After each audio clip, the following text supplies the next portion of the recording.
열왕기상 2장의 말씀을 통해 우리는 다윗의 유언에 따라 선한 자는 선한 대로, 악한 자는 악한 대로 치리하며 나라를 견고하게 세워나가는 솔로몬의 모습을 볼 수 있습니다. 또한 다윗의 유언과 상관없이 자신의 죄로 가장 먼저 죽임을 당한 어리석은 아도니아의 최후와 평생을 충성하며 하나님과 다윗을 진심으로 섬겼지만 마지막 선택을 잘못함으로 인해 추방을 당하고 말았던 아비아달의 모습도 볼 수 있었습니다. 요즘 한창 아시안컵이 진행되고 있는데 2시간이 채 되지 않는 축구 경기를 보며 열왕기상 2장에 등장하는 사람들 생각이 많이 났습니다. 축구를 보다 보면 골을 넣고 기뻐하는 순간도 있고 상대팀의 공격을 막으며 위기를 벗어날 때 생기는 그 기회의 순간들도 있습니다. 그리고 패배의 그림자가 짙게 깔린 마지막 후반전 그 추가 시간에 극적인 동점골로 다시 한 번의 기회를 얻는 모습을 보면서 심판이 경기 종료 휘슬을 불 때까지 경기는 끝난 게 아니라는 것을 다시 한번 보게 됩니다. 오늘 살펴보게 될 요압과 시므이의 삶 역시 그러했습니다. 우리는 성경의 모든 결말을 알고 보기 때문에 그들을 악한 자야, 그러니까 그들이 자신의 그 악한 행실 그대로 보응을 받는 것이 당연해, 이렇게 쉽게 생각할 수 있겠습니다. 하지만 역으로 생각해 본다면 악인이 죄를 저지른 그 즉시 죽임을 당하지 않고 그들의 죽음이 잠시 뒤로 미뤄지는 것을 보면서 그들이 살아가며 기회를 얻고 있음을 보게 됩니다. 역대상 11장 6절, 다윗이 이르되 먼저 여부스 사람을 치는 자는 우두머리와 지휘관으로 삼으리라 하였더니 수르야의 아들 요압이 먼저 올라갔으므로 우두머리가 되었고. 먼저 요압이란 인물에 대해 살펴보겠습니다. 성경은 요압을 소개할 때 항상 그 앞에 수르야의 아들이다 라고 수식어를 붙이는데 이 수르야는 다윗의 누이입니다. 그러니까 요압은 다윗의 조카로 그의 형제인 아비새와 아사헬 그들과 함께 다윗이 왕위에 오르기 이전부터 다윗을 따르며 섬겼습니다. 그는 여호수아 이래에 단 한 번도 정복된 적이 없었던 여부스, 즉 예루살렘 성을 정복하여 군사로서의 탁월한 능력을 인정받았습니다. 그래서 다윗의 군대 장관이라는 요직을 차지하기도 했습니다. 그는 다윗과 함께 수많은 전쟁터를 누비며 다윗의 전쟁을 승리로 이끌었던 1등 공신입니다. 다윗이 통일 왕국을 이루고 이스라엘을 강대국으로 만드는데 혁혁한 공을 세운 그는 다윗의 명령이라면 그것이 불합리하거나 이치에 맞지 않더라도 무조건 순종하는 그런 사람이었습니다. 우리아를 전쟁으로 보내 죽게 하라는 다윗의 그 말도 안 되는 악한 명령에도 그는 왕에게 왜 그렇게 하느냐라는 한마디 없이 그저 순종하였습니다. 다윗이 응고조사를 할 때에도 마찬가지로 그것이 악하다는 것을 알고 만류하였지만 결국에는 그 명령에 따르는 모습을 보이기도 합니다.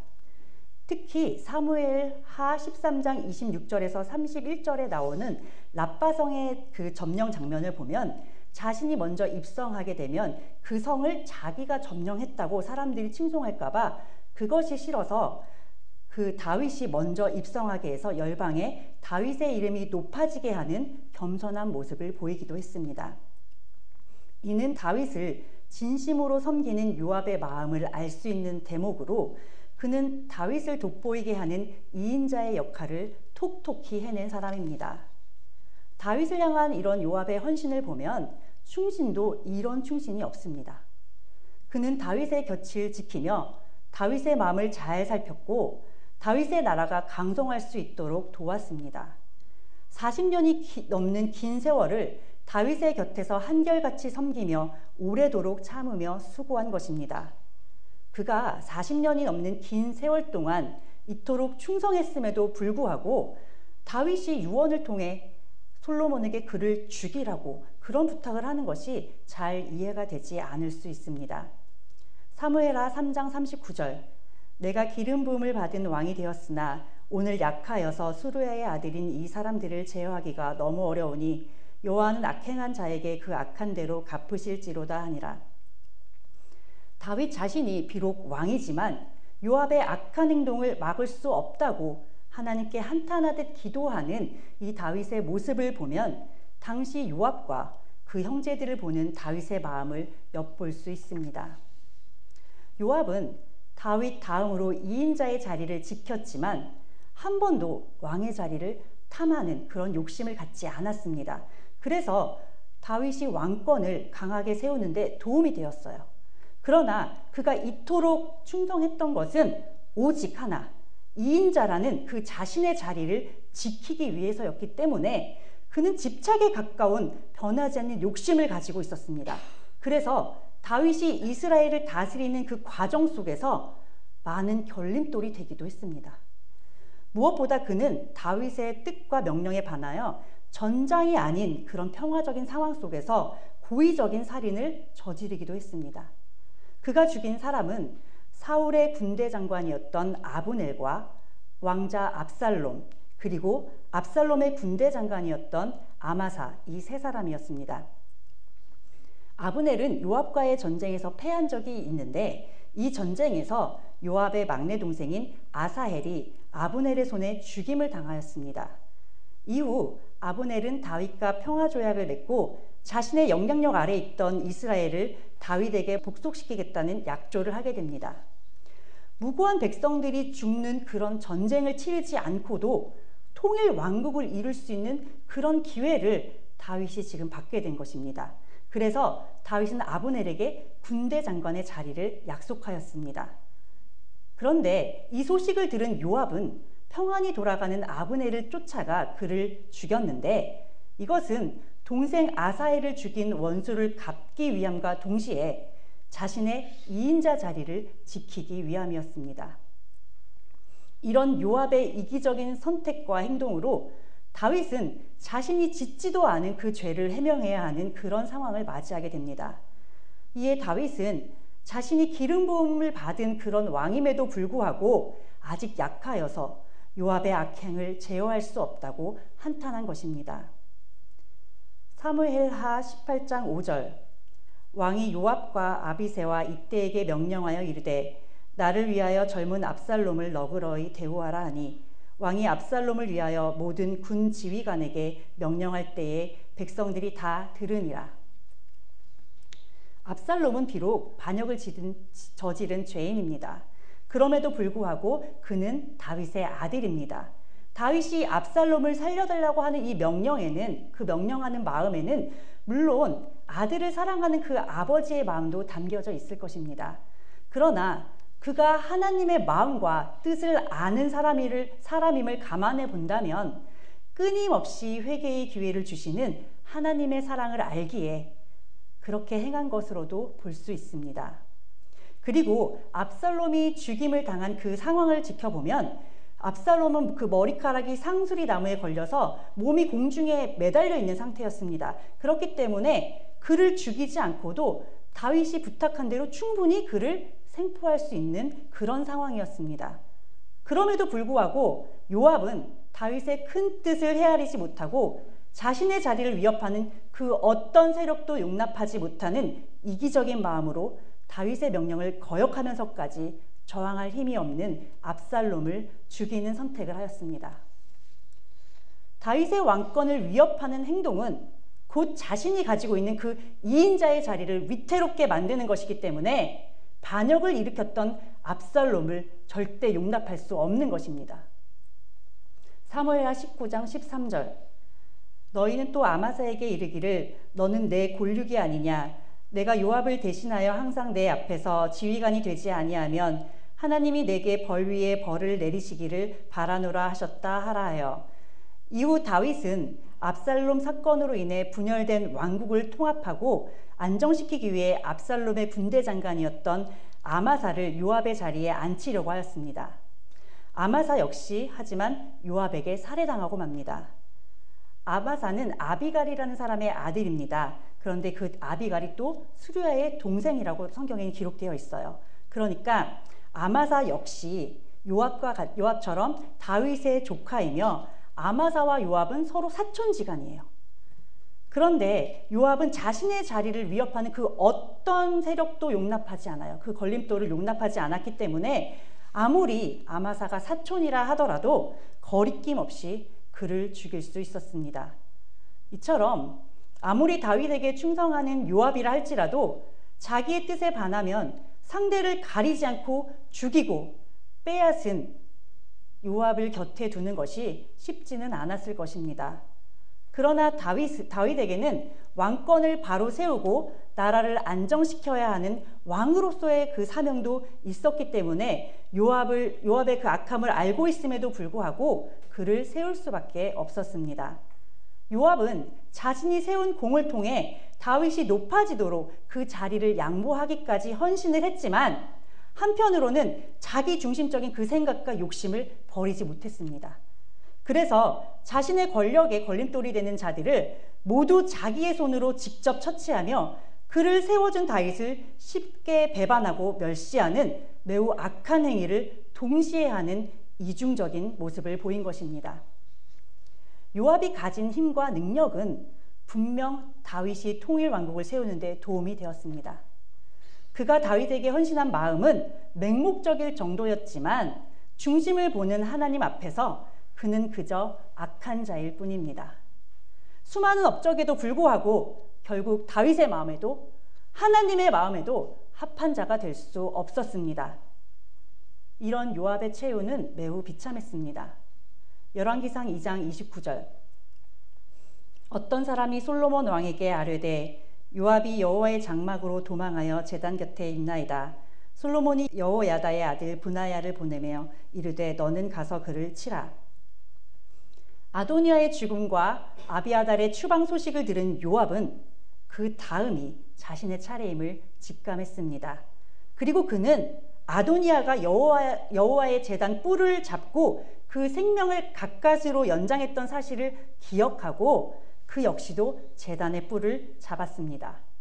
그러나 제단 뿔을 잡음으로써 솔로몬에게 그 목숨을 유보받았던 아도니아와는 달리 요압은 즉시 죽임을 당하고 말았습니다. 그가 이처럼 처벌을 당한 이유는 그가 다윗의 뜻을 정면으로 거스르며 자신의 욕심과 복수심으로 이스라엘의 두 장수 아브넬과 아마사를 죽였기 때문입니다.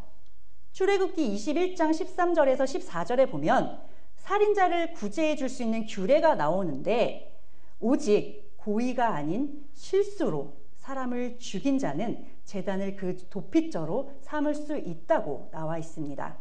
그러나 고의로 살인을 한 자는 그가 설령 제단으로 그 몸을 피한다 할지라도 그를 제단에서 잡아내려 죽이라고 명하고 있습니다. 따라서 저항할 의지가 없었던 아브넬과 아마사 그리고 압살롬을 고의로 죽였던 요압은 제단의 뿔을 잡아도 구제를 받을 수 없었던 것입니다. 사무엘하 16장 13절 다윗과 그의 추종자들이 길을 갈 때에 시므이는 산비탈로 따라가면서 저주하고 그를 향하여 돌을 던지며 먼지를 날리더라. 시므이는 사울의 근친입니다. 그리고 그 가문에서는 큰 영향력을 가진 지도급 인사였습니다.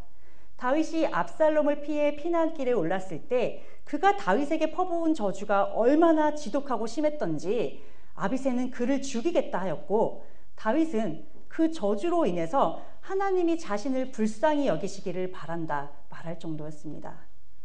이처럼 다윗은 자신의 손으로 시므이를 직접 벌하지는 않았는데 그 이유는 그는 시므이를 통해 저주의 말을 듣게 하신 것도 하나님께서 허락하셨기 때문에 가능한 것이라 생각하는 큰 믿음을 가진 자였기 때문입니다. 여기서 우리가 한 가지 눈여겨봐야 할 것은 시므이가 믿음의 사람인 다윗에게 악한 저주의 말을 퍼부을 때 그는 이미 아비사에게 있어서는 죽을 죄를 지은 죄인이라는 점입니다. 그러나 그는 선한 다윗의 믿음으로 말미암아 그가 용서받고 삶의 기회를 다시 얻은 줄도 모르는데 생명을 부지할 수 있었던 것이에요. 그가 비록 다윗 덕분에 생명을 부지한지 스스로는 전혀 알지 못하는 그런 상태였지만 다윗에게 생명을 빚진 자가 된 것입니다. 그리고 이것은 동시에 그에게 돌이킬 수 있는 기회의 시간이 주어졌음을 뜻합니다.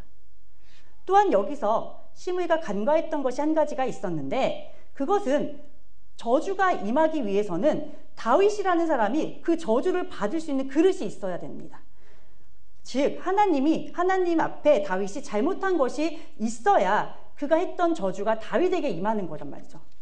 그런데 다윗은 강한 믿음으로 무장을 하고 있는 사람이었기 때문에 그가 다윗에게 퍼부었던 그 저주는 오히려 시므이 자신이 받게 되는 것입니다. 이후 시므이는 다윗이 황궁할 때 급히 다윗을 맞으러 나오는데, 이때 그가 혼자 나오지 않고 자기 지파인 베냐민 사람 1000명과 함께 다윗에게 나와서 전에 자신이 저주했던 말과 행동을 마음에 두지 말고 살려달라는 간청을 하였습니다. 진심으로 자신의 죄를 뉘우치는 마음으로 회개를 해야 하는 그 순간에조차도 시므이는 1000명의 백성과 함께 나아가면 다윗이 나를 용서해 주기가 좀 더 수월하지 않을까라는 그런 얄팍한 계산을 하며 오직 자신의 생명을 구하기 위해만 급급한 모습을 보인 것입니다. 사무엘하 19장 22절, 다윗이 가로되 스루야의 아들들아, 내가 너희와 무슨 상관이 있기에 너희가 오늘 나의 원수가 되느냐? 오늘 어찌하여 이스라엘 가운데에서 사람을 죽이겠느냐? 내가 오늘 이스라엘의 왕이 된 것을 내가 알지 못하리오 하고, 또다시 이런 시므이의 모습을 본 아비새는 분노하며 여호와의 기름 부으신 자를 저주한 시므이를 마땅히 죽여야 한다고 했으나 다윗은 또 한 번 아비새를 만류합니다.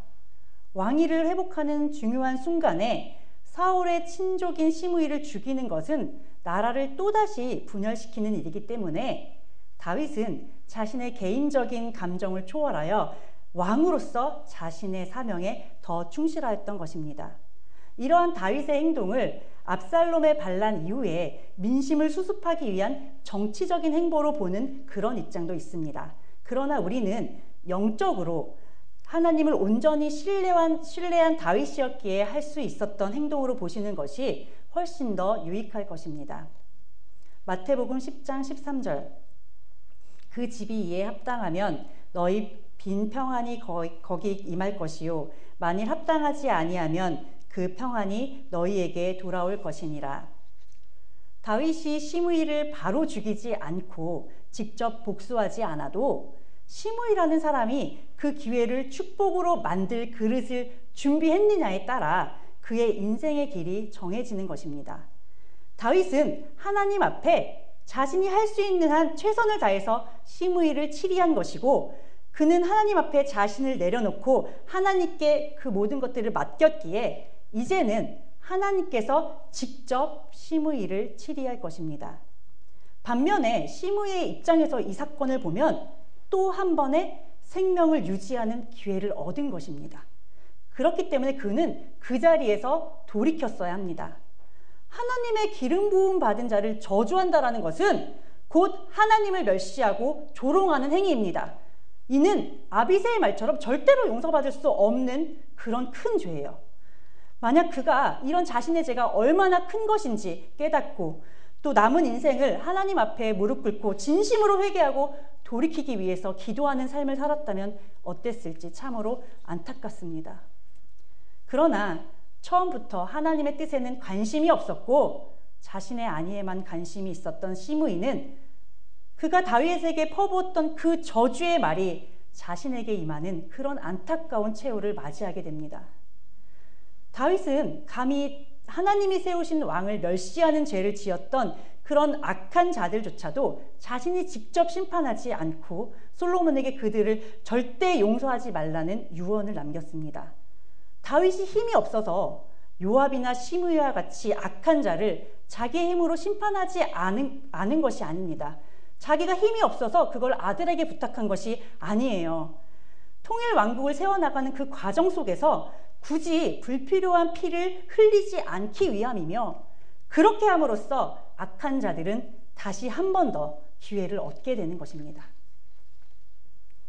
열왕기상 2장 37절, 너는 분명히 알라. 내가 나가서 기드론 시내를 건너는 날에는 반드시 죽임을 당하리니 네 피가 내 머리로 돌아가리라. 솔로몬 역시 시므이를 바로 처형하지 않았습니다. 그에게 다시 한 번의 기회를 주는 거예요.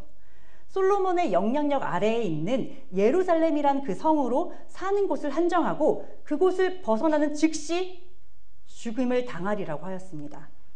앞서 요압과 아비아달의 그 비참한 최후를 지켜보았던 시므이는 솔로몬이 자신을 불렀을 때 어쩌면 이미 자신의 죽음을 직감했을 것입니다. 그런데 솔로몬이 자신을 바로 처형하지 않고 예루살렘에서 살라고 명령하니까 너무 기쁜 거예요. 왕의 말대로 너무 기뻐하면서 따르겠다고, 너무 좋다고 그렇게 대답합니다. 하지만 악인들은 아무리 기회를 받아도 변하지 않기 때문에 결국 돌고 돌아 최후의 자리에 앉게 되고야 마는가 봅니다. 솔로몬과의 약속을 처음에는 기쁘게 받은 시므이였지만 3년이라는 시간이 지난 뒤 도망친 종들을 잡기 위해 예루살렘을 떠나는 그런 어리석은 행동을 하고 맙니다. 그는 3년이라는 시간 동안 왕의 명령에 충성하며 살아왔고 또 종들만 찾으면 금방 돌아올 것이기 때문에 잠깐 예루살렘을 떠나는 그 정도쯤은 괜찮지 않을까 하는 안일한 생각을 했습니다. 감히 왕을 저주하고도 수많은 기회를 얻었음에도 불구하고 그는 왕과의 약속을 너무 쉽게 어기고 말았습니다. 시므이는 성경에 나오는 다른 그런 악인들과 마찬가지로 은혜를 가볍게 여겼고 맹세를 소홀히 여겼습니다. 우리는 이런 시므이의 행동을 통해 온전치 못한 회개의 결과가 얼마나 무서운 것인지 볼 수 있어야겠습니다. 시므이가 자신과의 약속을 깨고 예루살렘을 떠났다가 돌아왔다는 소식을 들은 솔로몬은 시므이를 향해 네가 어찌하여 여호와를 가리켜 한 맹세와 내가 내게 이른 명령을 지키지 아니하였느냐고 책망합니다. 시므이는 왕가의 명령을 쉽게 어겼을 뿐만 아니라 여호와를 가리켜 한 맹세조차 귀하게 여기지 않았기 때문에 그가 약속하였던 그 결과로 죽임을 당하고 말았습니다. 수많은 기회를 얻으며 돌고 돌아왔지만 그 끝이 결국 사망이라는 사실이 매우 안타깝습니다. 열왕기상 2장의 말씀을 통해 우리는 믿음으로 충성했던 아비아달이 그릇된 선택으로 결국 안타까운 인생의 결과를 맞이하게 된 것과 악인들의 최후를 보았습니다. 자신의 힘으로 자신에게 유리한 것들을 선택하며 살았던 그들의 결정이 결국 그들이 힘들게 얻은 생명의 기회를 엎어버리는 결과를 초래하였습니다. 우리들 역시도 잘할 때도 있고 잘못하고 넘어질 때도 있습니다. 참 많죠, 그런 순간들이. 그러나 우리가 잘했다고 해서 그 잘한 것에 자랑하고 교만할 것이 없는 이유는 그것이 우리가 하나님의 뜻대로 선한 선택을 하며 생명을 연장할 수 있는 그 한 번의 기회를 얻은 것에 불과하기 때문입니다. 그마저도 우리는 하나님의 은혜 없이는 선한 선택을 할 수 없는 미련한 자들입니다. 따라서 무언가 내가 스스로 잘했다는 생각이 드시거든 그 생각조차도 내려놓고 회개하시기를 바랍니다. 그저 하나님의 은혜에 감사만 드릴 수 있으시면 좋겠어요. 또 우리는 모두 죄된 본성을 가지고 있기 때문에 언제든 악한 자리에 앉을 수 있음을 절대 잊지 마시길 바랍니다. 이렇게 언제든 죄의 자리에 앉을 수 있는 자신이 참으로 싫어질 때가 많지만 하나님은 우리의 연약함을 아시는 분이라는 그런 사실 또한 잊지 않으시길 바랍니다. 우리는 연약함과 그로 인해 반복되는 실수와 그릇된 선택조차도 하나님께 맡기고 연약함을 이겨내고 죄를 다스릴 때에 그 마음과 행동을 하나님은 칭찬하시고 사랑해 주실 것입니다. 2024년 한 해 동안 우리는 많은 사건을 만나게 될 것입니다. 부디 올 한 해는 만나는 문제마다 하나님 앞에 내려놓으시고 지혜를 구하심으로 하나님 보시기에 옳은 결정만을 하시길 바랍니다. 부디 하나님께서 이제 그만하면 됐어. 이제 내 곁에서 나와 함께 안식하자라고 우리 인생의 종료 휘슬을 부르실 때까지 인내하고 충성하시어 하나님께 잘했다 칭찬받으시는 여러분과 제가 되길 간절히 소망합니다. 기도하고 마치겠습니다. 사랑과 은혜가 충만하신 하나님 아버지, 저희들의 인생을 친히 주관하여 주시고 이끌어 주시길 원하시어 저희들을 자녀 삼아 주신 아버지를 찬양합니다. 그러나 저희들의 마음속에는 늘 주님을 찬양하고 감사하는 마음과 함께 세상을 향한 욕심이 공존하고 있음을 고백합니다. 사도 바울과 같이 날마다 죽는 자로 주님 앞에 서겠다 다짐해보지만 어느새 크게 자라난 세상의 욕심이 저희의 약한 믿음을 위협할 때가 너무나도 많습니다.